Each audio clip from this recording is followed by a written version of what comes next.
Great to have you both here. Dan, I'll just start with you. Why is this such a big deal?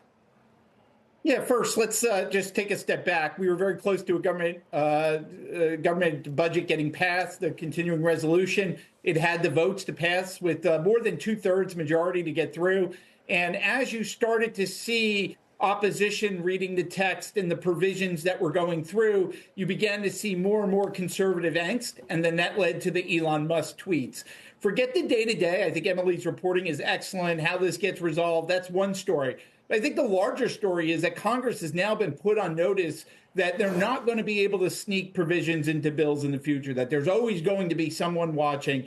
And it's showing that with the Trump administration, there's going to be a laser focus to say, hey, let's not use a hurricane emergency to be able to put your pet projects in there. And I think that, number one, is a very, very big deal. You know, we use the remark Elon Musk is the bond vigilante, but it's more representative of what we just went through in the process. What becomes earth-shattering, Kelly, is that if Donald Trump, who really only wants the debt ceiling up before he gets into office so he doesn't have to deal with it next year, if he's able to convince conservative Republicans who've never voted for the debt ceiling before to actually do it, that is a sign not only to Congress, but to world leaders around the globe that he is in charge and really in charge. And so that's something to watch for. I'm not sure he's going to be successful in doing it. I think that's why this morning you see him talking about more about getting rid of the debt ceiling entirely. That might wind up getting Democratic support. But we have never had a clean debt ceiling increase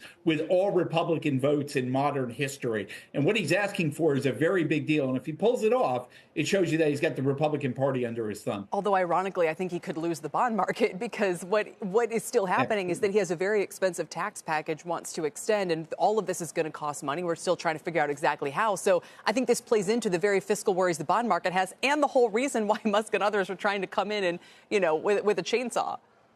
Absolutely, Kelly. But as you know, we're very out of consensus. Right now, the consensus on Wall Street is for a $2 trillion deficit this year. And the belief is that these tax cuts are going to rip open the deficit. What we see right now is that the deficit is going to come down by $300 billion this year before we even get to those tax cuts. And that's not priced into the market. So you're already going to see less issuance happen. Most of that is being driven by higher tax revenues because the stock market is up $12 trillion this year, and that becomes taxable next year. And so you're going to get just as much tax revenue this year with all the tax cuts in place than what the Congressional Budget Office is saying you're going to have in 2026 when those tax cuts go away. And what we're arguing to our clients is that you're going to have greater fiscal capacity when dealing with those tax cuts before you even begin those tax cut discussions. And I think that the market's in for a very big surprise once we get to April, May, and June tax collections, how fast this deficit's going to start coming down.